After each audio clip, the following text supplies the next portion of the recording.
Hey, well, good afternoon, and we're so honored to have you all spend the next hour with us for Unleashing the Power of UDL, Top Digital Tools for the Inclusive Online Classroom. I'm Dr. Jennifer Courduff. I'm a professor at Azusa Pacific University over here in sunny Southern California, and I'd like to have my colleague and dear friend introduce himself. Go, Chris. Hi, guys. My name is Chris Wenger. I currently work in a couple different settings. I work for a high school district as a speech pathologist, as well as a private practice, and that's more for my the pediatric population. So I've got anywhere from 2 years old up to about 8 years old in that context. My background that ties directly into today's presentation is I used to do some coding back in the day, and I was a classroom teacher for special education, and really had a passion for getting into learning how to infuse technology into the classroom. And here we are, how times have changed to where we're doing online education now. So today, myself and Jennifer's hopes are that we can give you some new tools and some new ideas for hitting the topics of a universal design for learning. And then if you have questions, please let us know as we go through. Perfect. So let's go with the theory part of universal design for learning first, and then we'll get into some really amazing tools for everyone. As maybe you know, maybe you don't know, universal design for learning focuses on 3 specific key points. Engagement. So when your student asks, why do I have to learn this? Because if I don't know why I'm going to learn this, and I don't want to learn this, because engagement increases motivation. So think about the why of learning. Why do I have to learn this? Representation, the what of learning. Am I visually representing content? Am I kinesthetically representing content? And am I adapting my content in ways to meet the needs of individual learners? And as you know, there's a variety of ways that our kiddos learn. So engagement, super important. Why do I have to learn this? Representation, amazingly important. What do I have to learn? The content. Action and expression, the how of learning. So UDL focuses these 3 areas, and actually it's different parts of the brain. So the why of learning is, you can see with the different color-coded, and I'm not a brain expert, so I'm not going to tell you that I understand all of the places in the brain, but it does hit different areas of the brain for your kids. So the why of learning is what motivates them, what stimulates them, what keeps them engaged. The what of learning is the content. So one of the things that's most important to tell you out the gate here is that the brilliance of UDL is that it's a scaffolded approach to teaching the same content. And what I mean by that is, so you have a range of 4th grade kids that are all learning about multiplication, but you have some kids that are very advanced. They're gifted kids. You need to use the same content, but scaffold that higher, make the representation higher, make the ways they express and the actions they do to learn more advanced to meet their needs. Whereas you have another child who has maybe a cognitive disability or a physical disability or a communication disability. And in those cases, you need to still teach that multiplication, but you need to simplify it and represent it in ways to meet the needs of whatever the challenge is for that particular child. So you need to, bottom line, you need to meet learners where they are. And actually what's really neat about this is assistive technology is actually one of the tools that falls under the bigger umbrella of universal design for learning. So don't think of assistive technology as something to the side and something different. Assistive technology is the toolkit that you use to scaffold learning, either higher to meet the needs of those gifted kids or lower to meet the challenges of those who have significant or mild challenges. Okay, that's the background. One more. UDL is flexible. It really is not about one size fits all. So we really like these 3 pictures here. Equality says everybody gets the same size box, which is really dumb, because then a short person cannot see the soccer game going on in the background.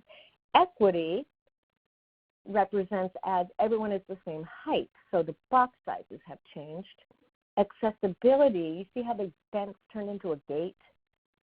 That's because we're meeting the learners where they are, at the height they are at, in their own environment, in a way that's accessible for each one. So think about that. Are you being equal? Are you being equitable? Or are you making learning accessible for all your learners?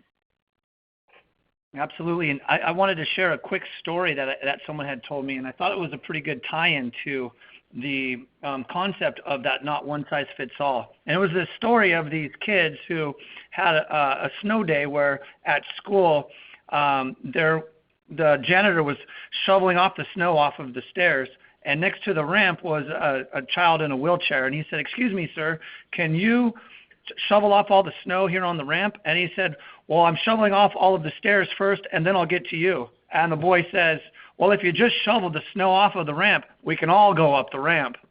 And I just thought that was a pretty good concept of what it's all about, is meeting the needs of every single learner, making it to where it's accessible for everybody.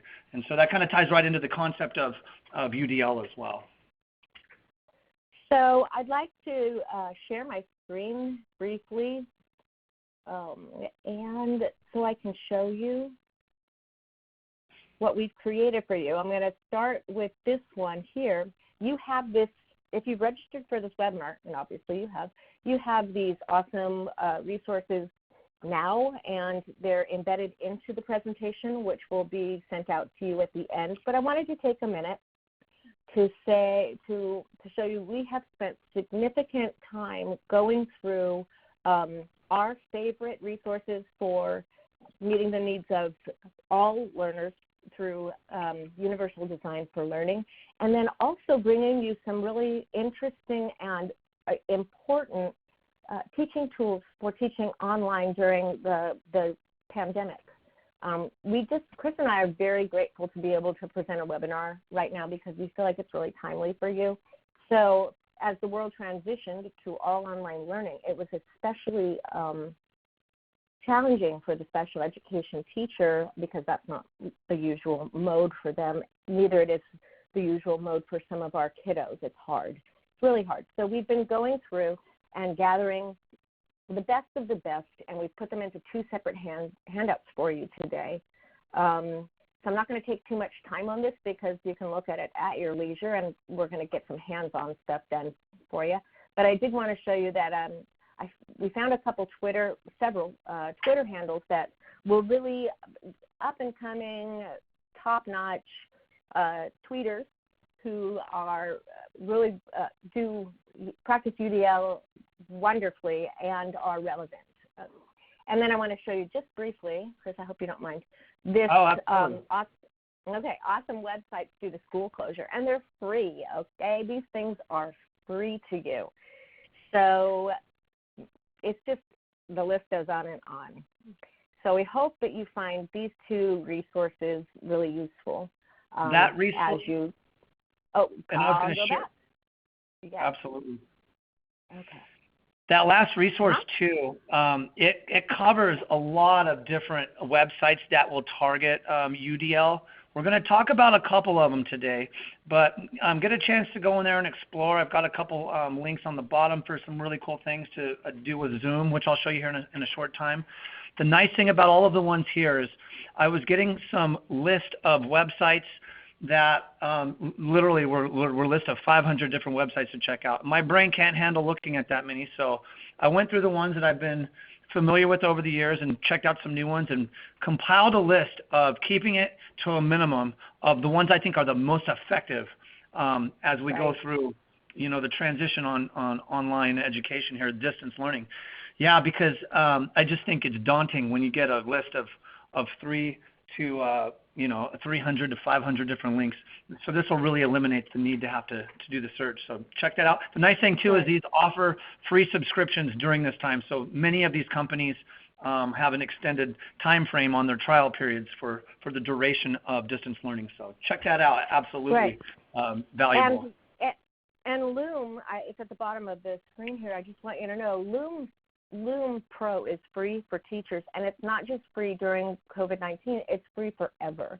So get on there. Loom is super easy. I use it to do recordings to post to my own master's students because at this time they really, really need to see me.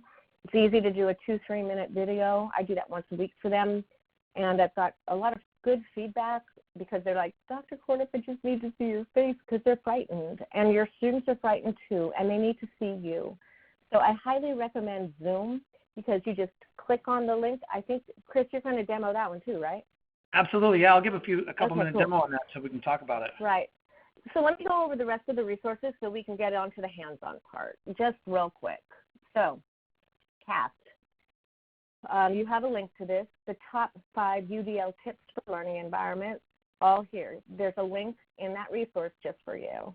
And CAST is amazing, Center of Applied Special Technologies.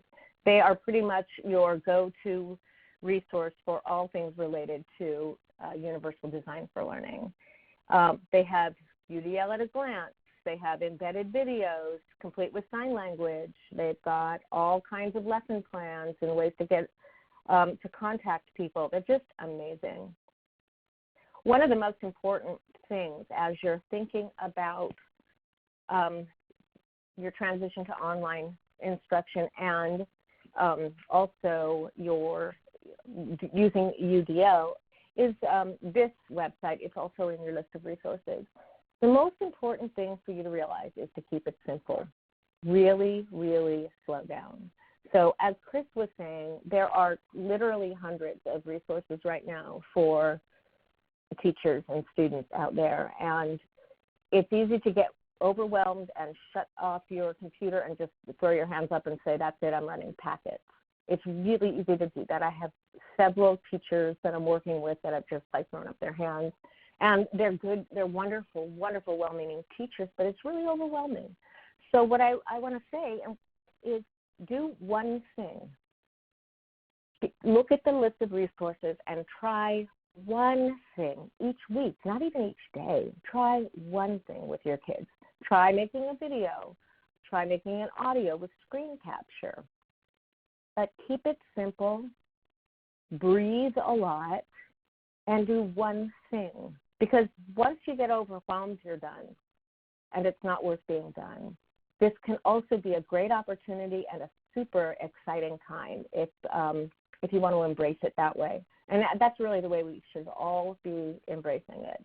No cognitive overload. Don't do too many things at once. Don't throw 5 resources at them at once either. Try one thing. Otherwise, it's going to be too hard. So there's a good resource for you. This is another resource that I will add to our list so you have it. Just really quick, I live in California, so I'm on the California Department of Education website weekly to see what the updates are. I'd strongly suggest that you go to your state's Department of Education and see their guidelines for COVID. The laws have been adapting a lot for our students with disabilities, especially related to IEPs and end-of-year assessments. So this is my state. It might not be applicable to you, but go to your state. They'll probably have a place on your state education website for COVID-19 and then how they're doing the laws and how they're adapting the laws to this particular time in our rural history. It's a great thing for you to do. And there's this. One more thing, and then I'm going to get some hands-on things going. So this is an amazing checklist that I found online. Equity, access, and innovation, supporting students' remote learning during COVID-19 school closures. So it's a great little checkoff list. How am I addressing learning activities? How am I designing learning activities? How am I providing resources? What kinds of actions am I emphasizing and de-emphasizing in a way to support learners? I love checklists. So I found this to be really just a self check and I forgot about highlighting things, or I forgot about simplifying things, or I forgot about using multiple strategies with my students. And this is just a great reminder of things that you can put on the front of your radar as you're designing activities for your own students. Chris, do you have anything to add before we move on? Oh, no, I think you're covering it very well. Absolutely. All right. So here we go. We did that. Simple, flexible, efficient. We just went over that. Simple, simple, simple, simple. Do not kill yourself. It's not worth it. And then I went over the UDL checklist, and I went over the Keep It Simple article for you. And now, Chris, it's time for you to show them some amazingly cool, engaging activities to do with Zoom. I'm so excited. Absolutely, yeah. So the next couple of things I'm going to demonstrate are going to target universal design for learning and try and hit everyone's population. There's a couple cool things that I've come by in regards to the online conferences that we have with our students. I know there's several platforms out there. The one that our district is currently using is Zoom. I know amongst other districts in other states it's different based on HIPAA laws and based on what the school platform that you might be connected with. Some of the other platforms outside of Zoom will have these same features. So I'm going to share my screen, and we are going to share. So one thing within Zoom, when you set up a Zoom meeting, one thing that I found really cool, I'm only going to talk about this for about 2 minutes here, but once you open up a meeting, there's some really cool things that you can do to engage the students right off the bat. On the bottom left corner, let me use my annotation tool here for you. And on the bottom left corner here where I'm going to circle, you can kind of see it says stop video, and there's a little arrow that's pointing up. That arrow, oh, did it get out?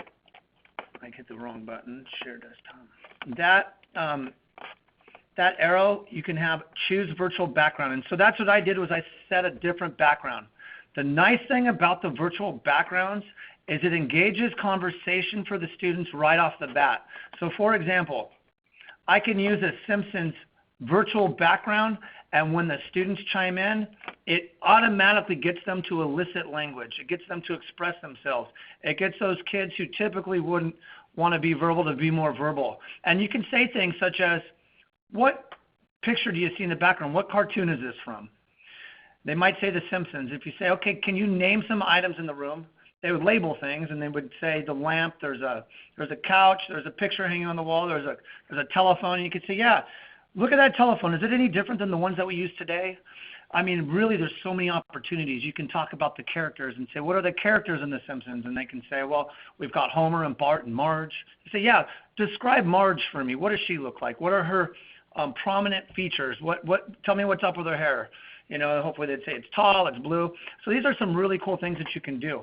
The way that you get these virtual backgrounds, first off, let's talk about platforms. If you're on a PC or if you're on a Mac, you can just drag and drop it onto the desktop. It's a little bit more challenging if you're on a Chromebook. I don't know if you can change the settings on the background for the virtual background on an iPad or on an iPhone or on a Chromebook, but on the other ones you can. So what you would want to do is you could just do a quick Google search, and you can type in fun Zoom virtual backgrounds.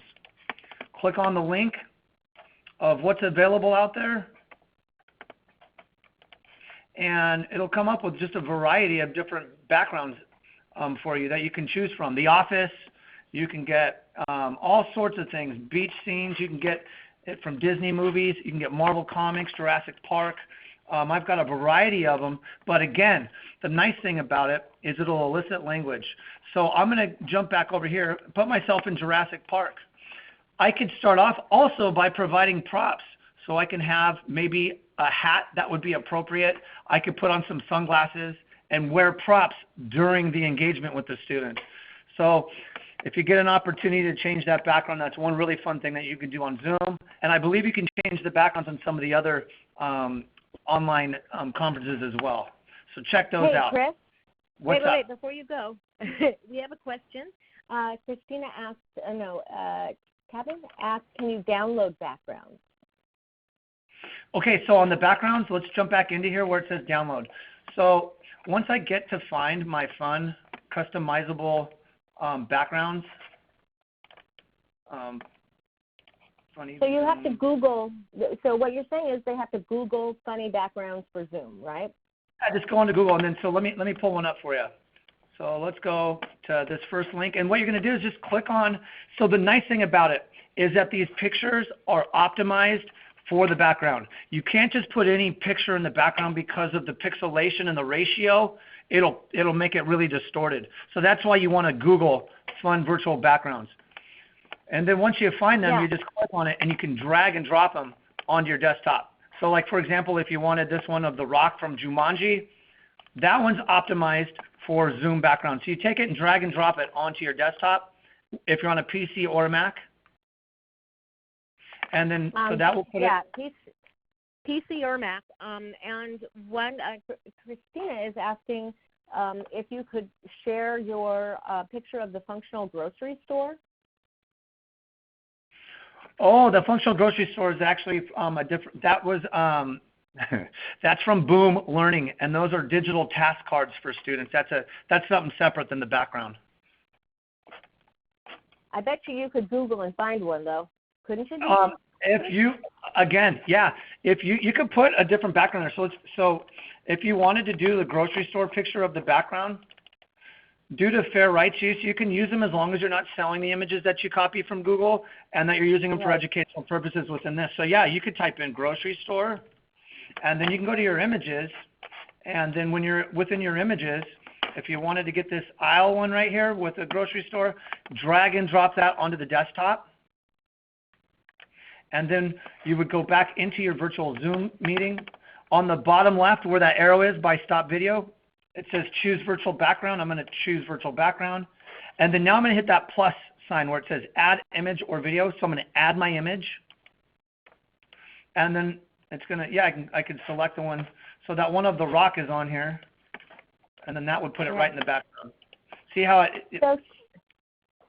and then you could do the grocery store one. The grocery store one, it didn't transfer over as an image that was needed.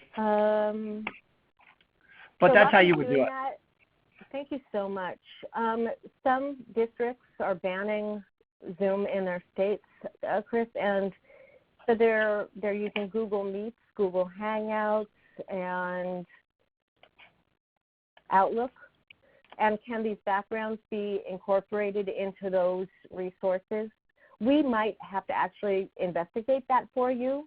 So we will, if you send us an email after the presentation, guys, we'll be more than willing to investigate it and send you. But just send us that email because it's going to take us a little bit. Go if you know. Yeah, so there's a couple things on that. A couple of the platforms do. I believe the Google Hangouts does. Some of them do not allow the background, but there's different settings on each of those ones that you're using. So if your district doesn't allow Zoom, then that's okay, because there should be, if you could just do a Google search on virtual backgrounds or how to change the background in those, it'll have it there. But there should be settings in all of those to be able to do that. Sometimes it'll prompt you. Do they have a green screen? Some are asking for a green screen, Chris. Do you know about that? Right, I was just going to answer that.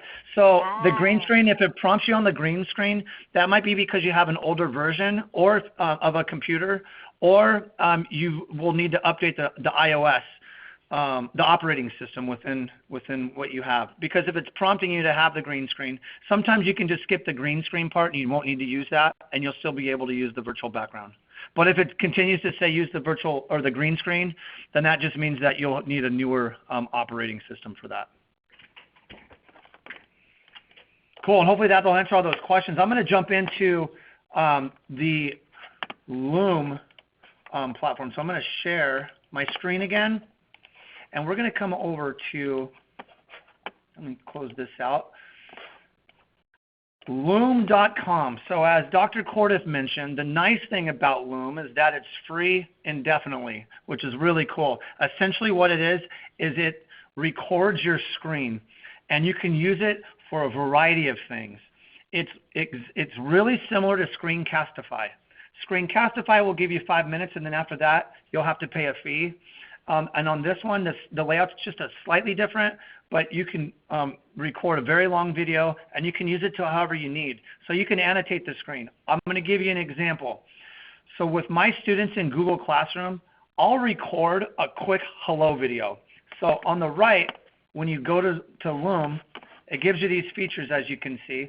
So you can do the screen and the camera that shows up on the bottom left. You can just use screen only, or you can just do the camera only for just you. So we're going to do the screen and the camera. And it gives me different options, and I can change the size of the camera. So when it records my screen, I can talk to my students. They can get the involvement and more engagement. They can it's nice because it makes it more real. It kind of gives it that human touch to it. So it's really cool on how that works. So when I hit start recording, it gives me some options on the bottom. I'm going to record my entire screen. And so right now it's going to count down. I can annotate the screen, and I can say, hi students, it's me, Mr. Wenger. I wanted to tell you that today is an awesome day here in Southern California because the sun has peeped its head out. I want you on the stream to reply to this video and tell me, do you prefer when it's rainy weather and cold weather, or do you like it when it's sunnier? Please reply to that. I hope you guys have a good day. And I'm going to hit stop on that. It's going to record it. I can copy this link and paste it into my Google Classroom. I can copy this link and email it to parents. I can copy it and do whatever I want to do with it. It's nice to reach out and give it that human touch, and you guys saw how easy that was. Also, I can demonstrate a website. I can do a how-to video. So if I wanted to teach them about a certain component of Google Classroom, or if I wanted to show them a YouTube video or anything like that, I can record my screen. And it's that easy. It saves it into your folders. You can retitle it. Then we'll just title this test for AbleNet, and then you can save it to your hard drive. Save it in different folders. Really cool feature though. I love it. It's better than sending out an email. You just save a little video and email it off to them with a video versus having to type in a bunch of stuff. Great for team meetings. Yeah. Can I just add again? You might not think that video is very important, and you say, I can't do it. My hair doesn't look good today, or I'm not wearing makeup, or geez, whatever you're going to say. But I just want you to just do one thing. But I want you to remember how much they're used to seeing you and how much they need to see you. So what I do is I sit down in front of my laptop. I put a nice sweater on over my tank top because it's California, and I click the camera. I look at the camera. I say what I'm going to say for 2 minutes or less because people don't have a long attention span. They don't want a long thing. They want 2 minutes or less. If I think it's pretty good, I click it. I send it. I rarely review it because when I review it, I'm like, I twitched funny there, or my hair isn't, and yeah, no, don't. Just don't. Just if you think it's good enough, then just send it because reviewing it will take a lot of your time and it will increase your stress level, especially if you're just saying, hi, it's me, I'm here if you need anything, and to remind you your spelling list is due, or remind you to go outside in your backyard and get some fresh air and sunshine today. Remember to be kind to others. Remember to greet people. Remember to brush your teeth and wash your hands. It can be as simple as that, and really all they want to do is see you. And when you're in the classroom, they see you when you make mistakes. So it's really no different. It's just being brave enough to do it the first time. And when you do it the first time, then you're like, oh, that wasn't that bad. And then you'll do it again. And then they'll start saying, thank you so much. And then you'll get a little addicted to it. But again, I think Chris will agree with me that this is one of the most powerful tools right now that you can use with your students and with their parents as well. Chris? And the nice thing about it is that if you don't want to be on camera, you don't have to. You could just only have your screen. So if you're going to do a tutorial or you want to show your students about a different website that you discovered, maybe it's Newsela, and you want to highlight something on a different article, or it could potentially be from BrainPop or whatever it might be, you don't have to have your face on there. And when it comes to sharing these links, you have some privacy controls over it. You can add a password to it so you can only have certain individuals access it. So if you want to do a quick 2-minute tutorial on Zoom or on something that you learned today and you want to send it out to your department, create a 2-minute video, add a password, and you're golden. So many different ideas and flexibility things that you can do with it. So run with it, use it as you need to. I love it. Next up, we're going to talk about is Reidworks. So Reidworks.org is similar to Newsela, except I prefer this one because there's a lot more flexibility when it comes to the Lexile abilities, the grade level for selection, and targeting different skill sets. So I work as a speech pathologist, and so I'm working with a variety of students with a variety of needs. I'm working on vocabulary development, context and clues, finding main ideas, that overall topic ideas. I'm looking at inferencing skills, figurative language. And so the nice thing about it is that I can hone in on those. So I'm going to show you exactly what that looks like. And then I know that there is a diverse group of age ranges out there, as well as curriculum needs within our participants today. So I'm going to show you some of the basics on where to search, and then from there you can do your own searching. So I'm on the main page, and so up on the top left I have Find Content. That's where I go to get all of my needs. This is the easier part. On the left you have some text options, and then you have some curriculum and supports for target areas. I go down to the grade area, and I will select it by the grade, the readability grade. And then the topics is what I use most. So all of the other stuff up on the top, the text options and curriculum and supports, is something that you can explore. For today's presentation, I'm going to show you a couple of the topic features. So if you're a science teacher working with a wide range of students, or a history teacher or an English teacher, you've got all your topics covered here. For me, I work as a speech therapist, so I'm targeting these skills and strategies, and this goes across curriculum as well. So for those of you that are in language arts, you would select skills and strategies, and then you have a variety of target areas, a variety of skills that you can select from. Again, you can hone it, dial it in by grade level. So we would, let's say we wanted 6th grade, and then we wanted to target vocabulary in context. So I'm going to scroll all the way down and where it says vocabulary in context. So what it does is it's going to bring up a passage. It's going to bring up articles. And so within the articles, it shows me the name of the article. It shows me the grade level. It shows me the Lexile ability. It shows me how many words are within the article. And then it lets me know if it's fictional or non-fictional, and then the question set. So for our example, I'll just click on this top one, just what the doctor ordered. It has the ability to read to the students out loud to support them. Of course, that targets that UDL concept. And then as they would read through the passage, it's nice because it provides you a vocabulary set, and it provides you for that level. And it provides you question sets, pre-made question sets. It always will have a comprehension set of questions, and then it will give you those. And the nice thing about it is based on the skill, it'll also provide you that skill set too. So for this one, we're targeting vocabulary and context. So for those of you who have students on an IEP, if their IEP goal was that the student's going to learn 10 or be able to identify vocabulary and context 80% of the time, this is an easy way to track those goals. You would come right here to the question set, targets all of that. If your IEP goal is student will be able to identify the main idea in 3 out of 5 trials or whatever it might be, then you would go to the main idea one and select that question set. So it's specific to those skill sets, which is really cool. I love that. It's honestly one of the best sites I've come by to easily have pre-made lessons for you and ways to target those goals. And again, if you're in a different curriculum area, such as history or science or any of those areas, you can use that as well. Up on the top right, you can assign it to your students. The cool thing is that it integrates with Google Classroom. So you can just import your classroom into here, and then when you go to assign it, you can just tag it to each of your students individually, or you can use it for your whole class. When you go to print, it'll give you a variety of options. You can just print the passage. You can print the comprehension questions. You can print just the vocabulary and context, and then you can print the answer key.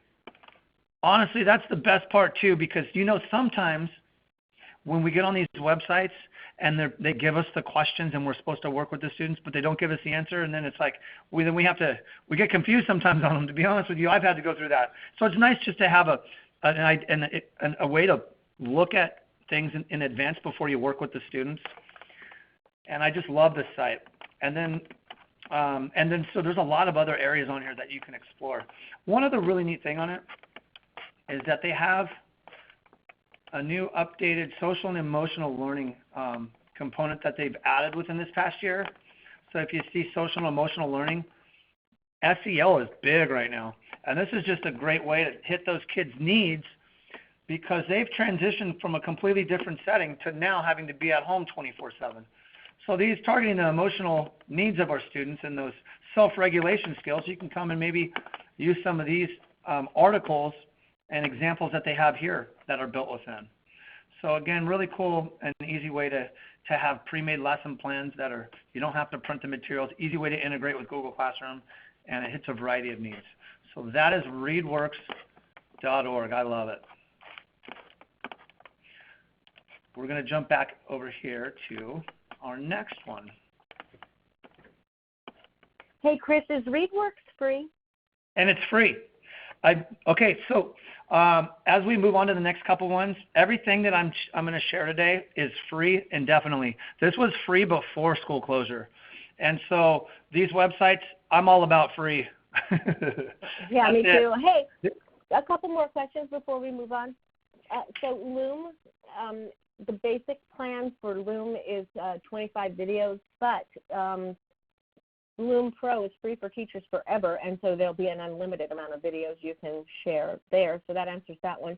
And then also, will it connect with EDSBY? Will Reidworks connect with EDSBY? I'm not familiar with actually having hands-on use of that, but okay. But yeah, a lot of Reidworks connects with a lot of things. I just don't know the exact answer offhand. All right, and one other question that we haven't asked is it only the host that can change the background through Zoom, or can the students do it as well? Great question. The students can do it as well. They're not going to be able to do it if they're on an iPad, but if they're on that same platform, yeah, by all means, I would encourage it. You can actually create a Loom how-to video and then show the students on how you can change their background to be virtual. It's really a fun way to engage the students. You can have them, that could even be kind of a lesson plan. Just tell them, go outside and take a picture of one thing that you find interesting, and I want you to make that your Loom background. Your Zoom background. Yeah, they're really the ideas here. It's as creative as you want to be. And Charlotte shared that Screencastify is free with a code during this time. Thanks, Charlotte. And Kathy asked about doing the Zoom backgrounds on a Mac. Actually, Kathy, Chris demoed on a Mac. So if you need more help than we were able to provide during this time, reach out to us on email, and we'd be glad to help you out. All right, that's it right now. Okay, so let's move on to our next one. It's quizzes. I'll talk a little bit about this before I share my screen. Quizzes is great because you can assign a quiz that you create to the students, and they can go at their own pace. You can set time limits on it, which I'll demonstrate, and it can be accessed on any device, multiple devices. So it integrates with Google Classroom, and a student can use it on their phone if they want to answer the questions. They can use it on an iPad, Chromebook, whatever the needs. Many people are familiar with Kahoot. Kahoot is a little different because of the platform. You have to look at your device, and then you have to look at the other device to answer the questions. This one has a lot of different features, and I'll show you those features. The question types on this one are much more, there's much more variety. So you could create questions, and the questions can be multiple choice. They could be fill in the blank. It could be an open-ended question. It could be a poll, or it could be a checkbox. The nice thing, again, about that question earlier is, yes, this is free. I love it. So what we're going to do is we're going to share my screen. We're going to jump over to my account. And I'm going to show you a couple things that I've created using this.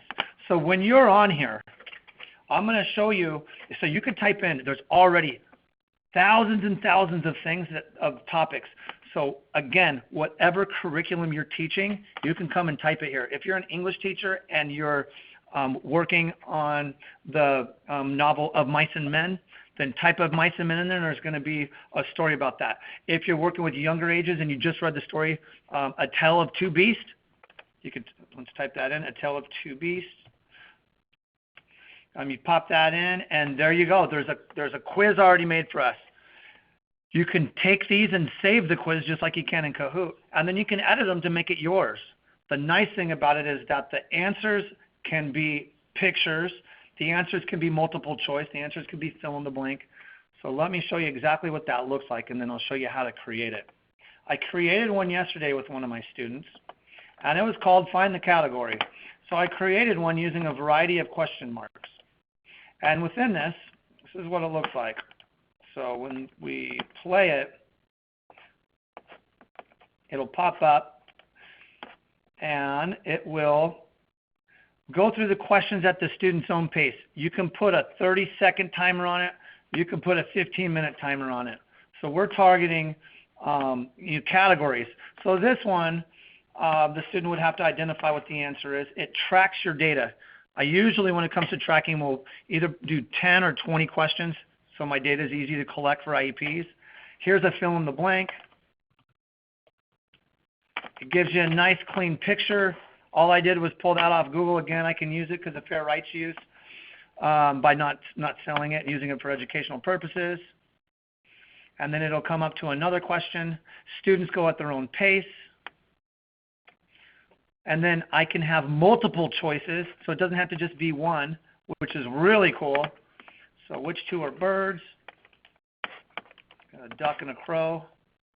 And then you can see the variety, though, of each question. It's different. So whatever you're teaching the students or whatever your curriculum is, create a 10 question quiz, and you'll be good to go on it. And assign it to all your classes. It's integrated with Google Classroom. So which one of these is a pet? And then I'll do one more, and then we'll go back and show you how to do this. And then the last one here, nice visuals. Again, I get some of these pictures off the internet. It's got a leaderboard if I want. You can assign it with certain dates, and that's it. So find the African animal. So that's essentially what it looks like for that site. Oh, let me show you how easy now hold on. They've got questions. Okay, here we go. Yeah, what's up? Ready? They're coming in. Kristen says, with Nearpod, teachers can't make quizzes switch accessible. The answers can't be assigned to keyboard entry. Can quizzes have keyboard assigned to the answers for switch accessibility? Or is there another option you are aware of that offers that? And then please mention another UDL feature that differentiates this from Kahoot and makes it UDL. It has text-to-speech features. It will read questions and answers. Does it read questions and answers? Does it read questions aloud? There we go. Great questions, yes. Yeah. You could, so when I create a new quiz, so let's title this one, AbleNet Practice.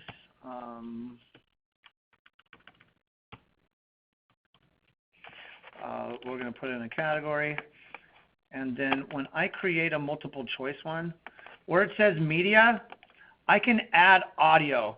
So if my question is this site free? Yes, no. Up here where it says media, I can add audio.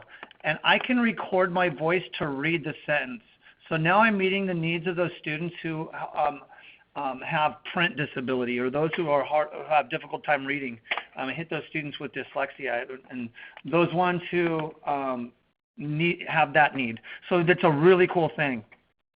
Second, the difference when it comes to this site and Kahoot is my students don't have to look down at a separate device. As you know on Kahoot, when you answer, it's color coordinated, and you've got your answers on your device, and then you have it to look at up on the other device. This one, you don't have to do that. And in addition, the nice thing about it, so let's change this question to which of these is used for a video call? And then down here, my answers, I can put a video call. So I can put Reidworks, I can put Google Classroom, or I can put Zoom. And then what I can do is, right here where it says add image, I can drag and drop an image or pull it off of my desktop.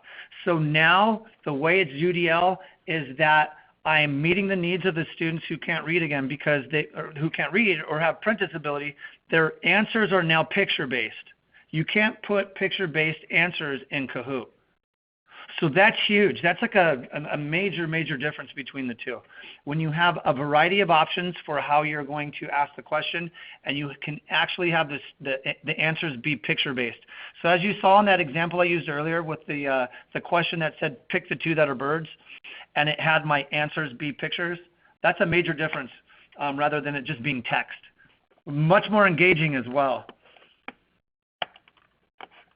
Chris, okay, so we still have to answer the AAC, the keyboard question, and Yeah. then also, could quizzes be used during a live session? Suzanne asked, and I'm kind of thinking we're doing a live session now. So as long as you have, you're using a resource that has screen sharing, you absolutely could use quizzes. You just have to. And then also, does quizzes collect individual students' responses and data? So I gave you two things to answer right now. Sorry. Okay, let's answer three of those. Okay. Okay, so the first one, I'm not too sure when it comes to AAC devices and the Switch device, unless you were using the accessibility features, the not guided access, but the accessibility features. If the student was on an iPad, then you would definitely be able to do that. But when it comes to a laptop or a desktop computer, I'm not too sure if you can program the answers to be Switch compatible. I'll have to look into that, but I'm just not too sure. The second question was, can you play it live? On this main screen, on the bottom left where you host a game, you can play it live. You can assign it as homework, so you'll get a link. So when I assign it as homework, I could put when the quiz needs to be completed by, and then I can host it. I've got tons of settings there, so it can have the students continue to reattempt it if they're not doing so good for reinforcement. I can have it to show where the students' answers, if they're correct or not, when they're going through it, or hide that. You can. I oftentimes will recommend turning off the volume on it because it becomes if you're doing it as a large group, it'll become a distraction. And then, yeah, you can shuffle the answers, shuffle the questions. Just a lot of really cool features on that. So that hopefully answers that question when it comes to hosting the game. And then as we did right now, we just did a quick practice. So the last question there was, what was that last question there, Jennifer, Dr. Courduff? Jennifer is fine. And the last question there is, does quizzes collect individual student responses and data? Oh, that's a great question. Absolutely. So when the students are done taking this, it collects their data, and then from there you can print this out and bring it to the IEP meeting. So when the advocate says, hey, how are you measuring that this student got 90% accuracy? And then you provide the data. It collects it for you. Super cool. Isn't technology the best? And yeah, so it's awesome. The cool thing about it too is that at the very end, it'll show you how fast the students replied to each one. And the reason why that's important is because if students are taking a significant amount of time on one question versus another, then you can reinforce that question because that must mean that it was too difficult for them. It'll also give you a percentage of your class. So let's say you have a class of 20 students. It'll give you a percentage on each question, if it was correct or not, and what the percentage is. So if you have question number 6 that had 30% of the class get it right, then you can go back in and edit it and then put it into a new quiz, or you can reteach that concept. So there's tons of features and tons of ways to do it. And the way you create the quizzes is you just click on create. You title it as you saw that I did. So we'll just title this AbleNet. And then from there, you get to select which kind of question you want to put in there. A fill in the blank, a checkbox. It's so user-friendly. It's so effective for our students. And just a really cool thing for hitting the needs of everyone. We've got 8 minutes. Let's go. We're going to exit out of this. Yeah. We are going to get to our last one here.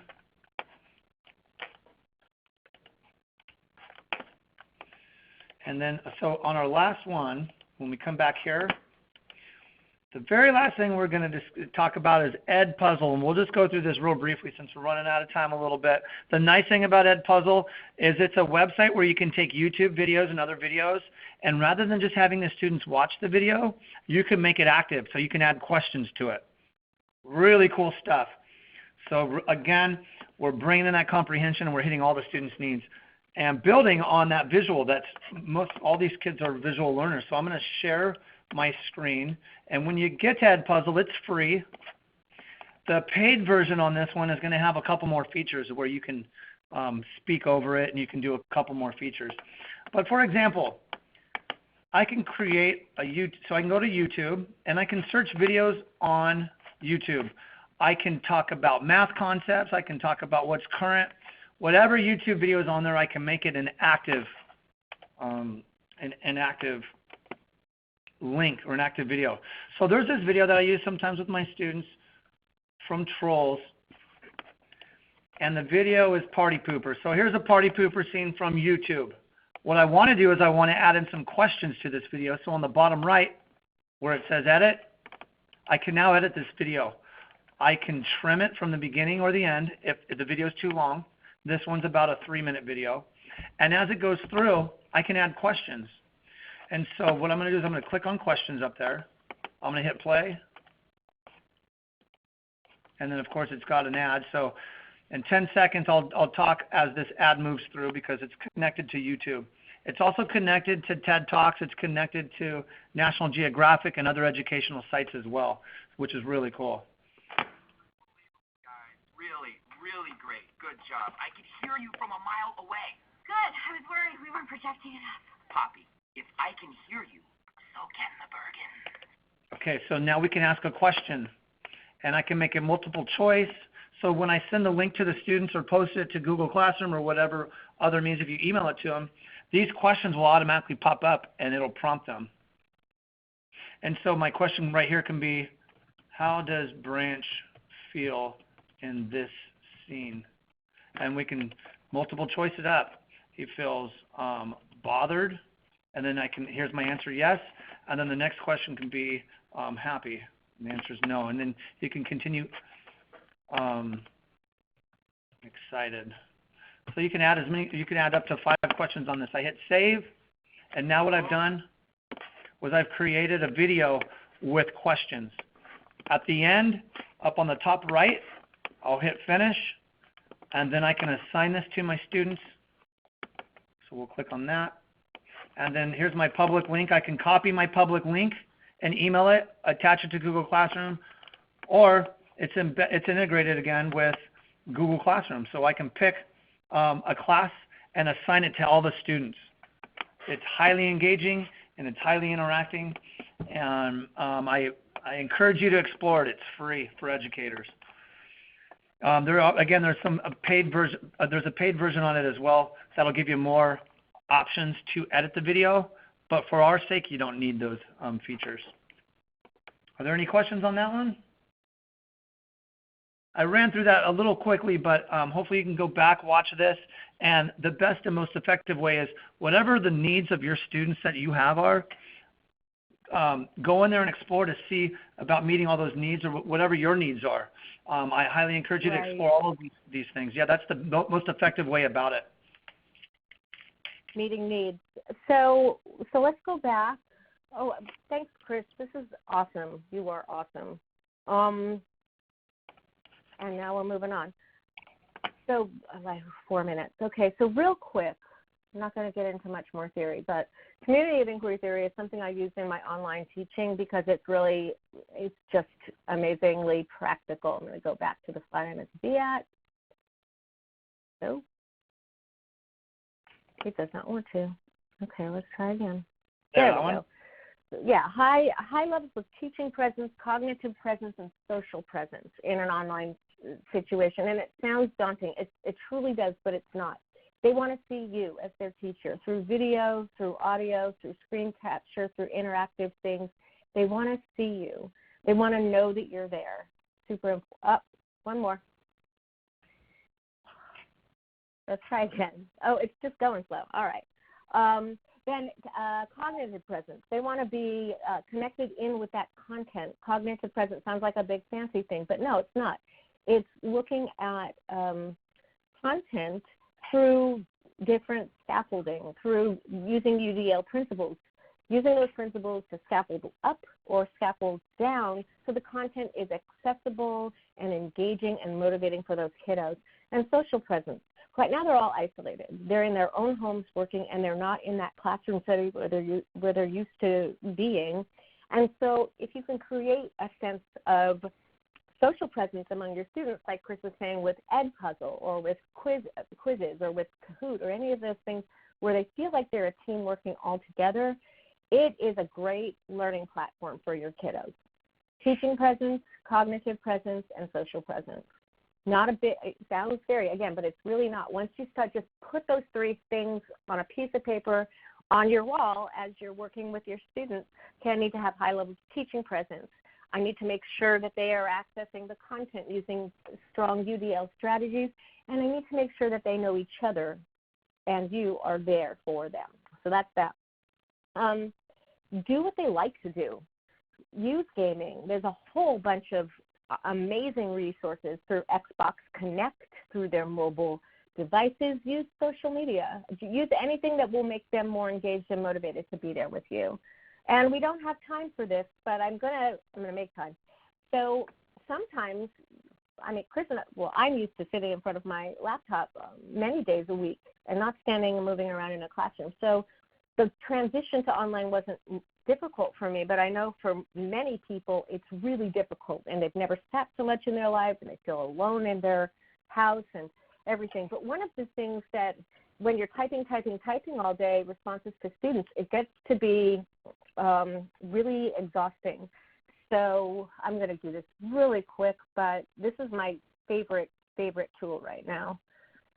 There's a lot of options for speech to text, and there's a lot of ways you can do speech to text. There's all kinds of extensions out there, but one of them I found to be universal. So if I go to, I'm going to show you how to find the speech to text tool in your operating system that will enable you to type or use your speech to text on anything, in your browser, in an email, on your Notes app. It works on everything except for Google Docs. I don't know why. Hopefully they'll catch up. But I'm going to go to System Preferences here because it's kind of buried. In System Preferences, go to Accessibility. Now, this is on a Mac, but it also works on a PC. If you are a PC user and you would like specific instructions for a PC, go ahead and email Chris and I will send you specific instructions for a PC. Now, here's where it gets interesting. You go into Accessibility, and then it's not in dictation. It's in keyboard. Weird, right? It is not in dictation. It is in keyboard. So it doesn't look like it's in keyboard, does it? Go to Open Keyboard Preferences. Click on Open Keyboard Preferences. Then you have to go all the way to the right. Isn't that buried? Isn't that wonderful? And you hit Dictation. Then you turn dictation on. Language is English. And here's what I love. The shortcut is pressing FN twice. You can set up a Bluetooth keyboard. You can use enhanced dictation. There's all kinds of things that you can do. See this little microphone here? That's your best friend. So I'm going to close this out because it's enabled. Again, Accessibility, keyboard, dictation on, press FN key twice. Make sure that's on. Again, it doesn't work in Google Docs, and it does work in Google Slides, though. I think that's kind of interesting. But let's see. I'm here in the notes of our Google Slide presentation. Let me see if that actually works for me right now. FN twice. You see the little microphone that came up right here? Well, right now my hands are in my lap, and you can see that that microphone is typing what I'm saying, period. Isn't this cool? Question mark. So when I get tired of having my fingers do the work, comma, I can have my microphone do the work, period. And again, it works on everything, period. It works in Canvas, comma. It works in Google Classroom, comma. It works in most every Word, comma. Really everything, period. And it makes very significant lag from your desktop to what you can see as an attendee. Okay. Well, there's kind of no way around that. But I guess my biggest point, it's laggy everywhere right now. I'm not even able to get back. So, hold on. Back. So I'm frozen on this side right now, but it really works well in most everything on the computer. And so I just want to encourage you, again, to go into your system controls, into system preferences, into accessibility, into keyboard, into keyboard preferences, and then choose dictation. And then if you hit function, you're good to go. Again, here is some resources for you, and we're out of time. So we just want to say as we close out, thank you so much for attending this webinar. We know that you have plenty of choices of places you could be today, and so thank you for spending an hour with us. I'm trying to get to the last slide. Chris, do you want to close it up?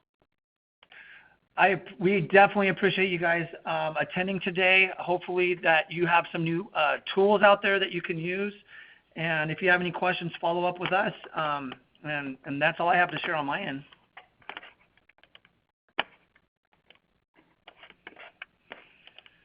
Awesome. All right, you guys, there is a slide when you get it, when you get the presentation as a PDF. It has our email addresses on it, and we're very interested in always helping out. And there we go. And helping you out with other resources. So thank you so much again, and all the best to you, and the best luck as you dive into those resources one at a time. Thanks so much. Thank you.